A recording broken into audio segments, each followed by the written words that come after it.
la criminalité, c'est un cycle. Et tu vois, le nouveau procès va se dérouler sans qu'aucun témoin ne se présente à la barre. L'histoire des criminels racontée par l'unique journaliste d'enquête, Félix Séguin. Bien sûr, Félix, j'ai pensé à toi lorsque j'ai vu ça, la mort du chef de la mafia sicilienne. Alors, il est mort de quoi? Est-ce qu'il est mort dans son sommeil? Cancer du côlon, en fait, il avait été arrêté alors qu'il subissait des traitements pour traiter ce dit cancer dans un hôpital sicilien. Alors oui, le parrain de la mafia sicilienne, Matteo Messina Denaro, qui a été capturé en janvier dernier après 30 ans de cavale, est décédé dans un hôpital du centre de l'Italie. On l'a su par le maire de l'Aquila où il était hospitalisé. Donc son cancer du côlon là, était assez avancé. Il avait 61 ans. Alors, parlons de Matteo Messina Denaro parce que c'est une figure tristement célèbre de la mafia. Quand je te dis le parrain de la mafia sicilienne, tout à fait, là, il a succédé même à Toto Riina, un des 10 criminels les plus recherchés au monde. C'est un tueur sanguinaire, impitoyable, a été condamné à une peine de réclusion à perpétuité pour l'assassinat en 1992 de qui? Des juges, Giovanni Falcone et Paolo Borsellino. Ah oui, OK. Oui, il a trempé dans ça. Pour quiconque n'est jamais passé à Capaci, près de Palerme, là, sur la route qui mène de l'aéroport à Palerme, c'est un événement, l'assassinat de Falcone et Borsellino. Falcone a été tué par une bombe placée sous l'autoroute qu'il empruntait quand il revenait de l'aéroport à chez lui à Palerme. C'est un événement qui a modifié un peu toute la manière dont, l'Italie a augmenté, disons, la puissance de sa lutte anti-mafia, mais toute la planète aussi. Quand on commence à tuer des juges, c'est une affaire. Alors, écoute, quand tu arrives d'ailleurs, je suis allé en Sicile il y a quelques années, et l'aéroport, je crois, s'appelle l'aéroport Falcone, là, c'est ça? Là? Exactement. Et pour ceux qui veulent, pour ceux que ce genre de tourisme intéresse, puis c'est pas du tourisme, c'est pas du tourisme glauque d'aller voir ça. C'est un grand moment c'est un moment de l'histoire là, qui est assez significatif pour l'Italie, pour la planète entière. Et on peut, à Capaci, aller sur le genre de promontoire, en fait, dans les montagnes où le guetteur suivait le véhicule de Borsellino, à qui on était pour tendre une embuscade pour déclencher les explosifs qui ont fait un trou dans la chaussée. Je sais pas si vous vous rappelez de ces images-là, mais mon Dieu, on dirait qu'une bombe était tombée. En fait, une bombe avait sauté pour vrai, mais on dirait que c'était un missile, quoi. C'était incroyable. Et Falcone, on lui a dit, fais attention, je veux dire, à un moment donné, parce que lui, il poursuivait justement la mafia sicilienne, un gros pouvoir, et on dit, fais attention, ils vont attenter à ta vie, c'est sûr et certain. Il avait peur de rien, et c'était un homme d'une intégrité et d'un courage incroyable. Et il a dit, moi, je m'en fous, je fais ma job. Et finalement, ils l'ont tué. Ils l'ont tué et les jours précédant son assassinat, on l'avait instruit de ne pas se promener tout seul en véhicule comme ça. Puis il refusait souvent ou il échappait souvent à la présence de ses protecteurs, de ses gardes du corps, en fait, parce que il avait, en fait, on sentait chez lui. Moi, j'ai lu plusieurs bouquins sur cette période-là précise, je vous en suggérerai en fin de chronique, si vous voulez, de l'histoire de l'Italie. Il avait en lui une forme de fatalité, si l'on veut, ou une certitude, une quasi-certitude qu'il allait périr, Giovanni Falcone. Même chose pour Paolo Borsellino. La fameuse photo, je ne sais pas si ça te sonne une cloche, Richard, ou à vous qui écoutez cette chronique-là, la fameuse photo des juges Falcone et Borsellino ensemble. Je ne sais pas si tu te rappelles, c'est laquelle elle trône souvent. Moi, j'ai interviewé plusieurs magistrats en Italie.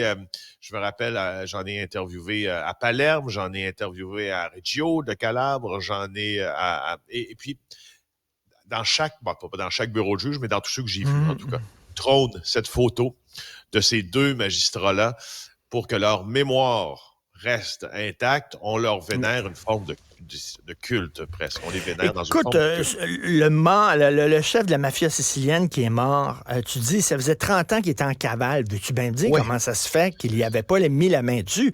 Puis il n'était pas à l'étranger, là. Il était en Italie. Il sortait de chez eux une fois de temps en temps, j'imagine. Les gens savaient où ils vivaient. Voyons donc.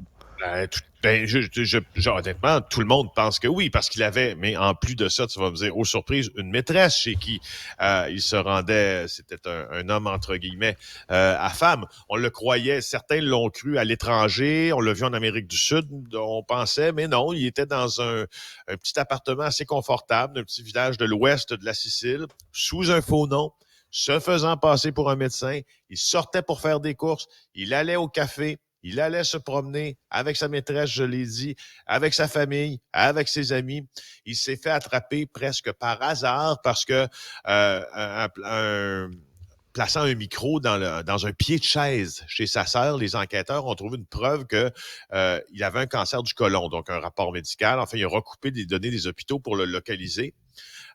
Puis il l'a arrêté en janvier dernier. Alors, tu vois, c'est ça. Maintenant, donc, il est mort. Si on regarde ce matin l'article du Corriere della Sera, qui est le principal quotidien italien, le quotidien national italien, si l'on veut, on nous indique que les préparatifs sont en cours en vue de son enterrement aux côtés de son père, Don Ciccio, qui lui avait été chef aussi de la mafia locale. Alors, le chef de la Cosa Nostra, qui est ainsi, qui a péri. Oui. Alors, rappelons que, tu sais, c'est un homme qui a déjà fait tuer un enfant de 12 ans, là, parce qu'il pensait qu'il avait à la police. Il l'a tué lui-même, en plus de le torturer. Alors, voilà. Un salaud total. Écoute, en terminant, les migrants qui sont venus au Canada par le chemin Roxham, pensant trouver le paradis, sont désillusionnés et veulent retourner aux États-Unis. Ben oui, je souligne le travail de notre collègue Nora T-Lamontagne qui défait un peu cette idée reçue du plus beau pays au monde.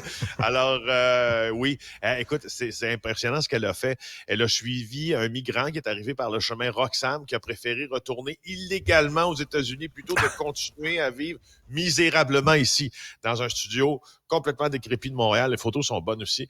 Je vous suggère de regarder ça. Il dit « Je suis immensément déçu. Pas des gens, mais du système et du pays, du système d'immigration. J'ai pas le choix d'aller voir ailleurs. C'est un Vénézuélien on peut pas dire c'est qui, on veut le protéger quand même parce qu'on va pas lui poser de soucis. Mais là, ce qu'on a fait, c'est qu'on l'a suivi alors qu'il partait du Québec vers les États-Unis. Il a fait comme 4000 personnes qui ont été interceptées comme lui à traverser illégalement à la frontière du Québec vers les États-Unis. Donc, les gens qui étaient arrivés par Roxham, nécessairement. Puis, je souligne l'occasion, je souligne aujourd'hui que c'est le démantèlement, en fait, la fin du démantèlement des dernières structures sur le chemin Roxham de l'avant-poste qui avait été construit. Tout à fait. Et là, lui, bien sûr, a répondu à l'invitation de Justin Trudeau, qui sur Twitter avait invité tous les miséreux du monde entier à se pointer ici, en disant c'est fantastique, ils sont accueillants. Fait qu'il arrive ici et lui veut travailler. Il veut travailler en attendant qu'on décide sur son sort. Ça ne tente pas de vivre au crochet de l'État. Il veut travailler. Mais il dit, Christy, avoir un permis de travail, c'est long. Ça n'a pas de maudit bon sens. J'aime mieux retourner aux États-Unis. Oui, exactement. Puis c'est 6 mois en attente de son permis de travail où il dit avoir vécu la misère. Il voulait même pas parler à sa famille. Il ne parle pas beaucoup parce qu'il a honte de leur réaction quand il va leur dire comment il vit. Écoutez, les photos là qui sont dans le Journal de Montréal aujourd'hui, sur le site Internet du journal, disent tout. L'endroit où il vivait, t'enverrais pas ton chien vivre là. OK? Point. Et là, il y a des gens qui disent, ouais, mais il est rentré de façon illégale. Oui, mais c'est bon, c'est un immigrant irrégulier qui ont dit, c'est peut-être quelqu'un qui se sauvait d'un pays parce que, bon, sa vie est en danger. On ne le sait pas. Lui, il est ici le temps que le Canada statue sur décide s'il a le droit de rester ou de l'envoyer. Bref, des conditions complètement débiles. Merci, Félix Séguin. On se reparle demain. Ça fait plaisir. Bye. Avis à la gauche.